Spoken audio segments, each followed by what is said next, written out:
This is an extract from the Leader Coronavirus Daily podcast by the Evening Standard and hosted by me, David Marsland. To hear the whole thing, search for it on your podcast provider.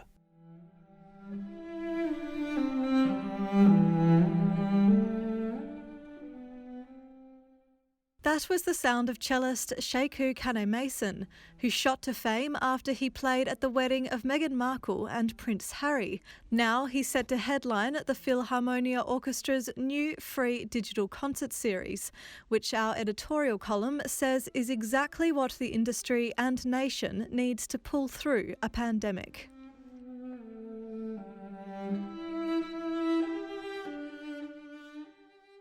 Three digital concerts by London's Philharmonia Orchestra, including one featuring Sekou Kane-Mason, will be broadcast on YouTube to provide uplift to people deprived of performances by the pandemic. It's an appealing prospect and an example of the innovative solutions needed if our creative industries are to thrive in the future, bringing the chance of new audiences. Even before the first notes, we say encore.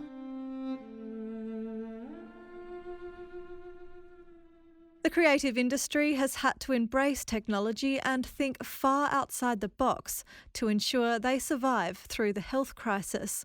But it's still been dealt a staggering blow, with losses that could reach £1.4 billion a week.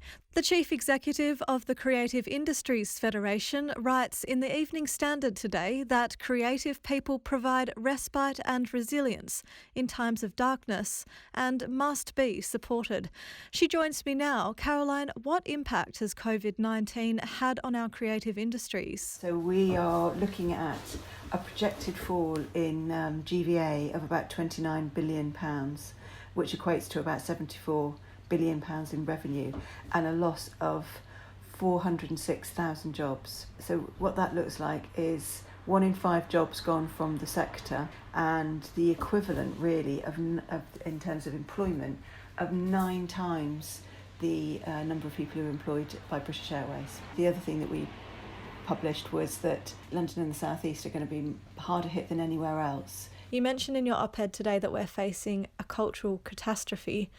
What big changes are needed to stop that from happening? A gradual withdrawal and more support for those people who are going to take longer to come out of lockdown. So I'm thinking about our theatres, our live music venues and so on. What we can't see is a sort of a cliff edge for them when, you know, all the sort of support measures suddenly disappear, and they're not really going to be in the same position as lots of other businesses when it comes to opening their doors, you know.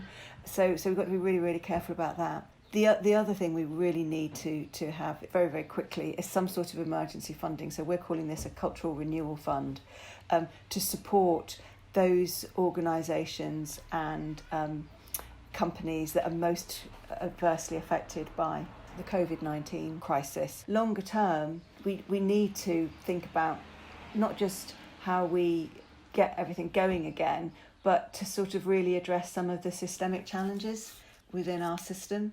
So actually the arts is all about people, and that's what creativity is about. And I think we need a better blend of investment to prioritise that investment in talent, particularly the young talent that is, you know, that is going to be our next generation of creators and artists and performers and, you know, game designers.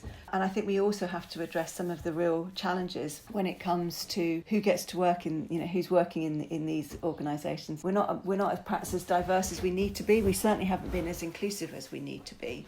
And I think what you see happening at the moment is not just, you know, the health pandemic, but you see that, you know, what seems to have happened is that people have got much more alive to all of the other sorts of inequalities and, you know, endemic challenges that we've got, whether that's, you know, we don't have as many people of colour in senior management positions as we really should have and could have.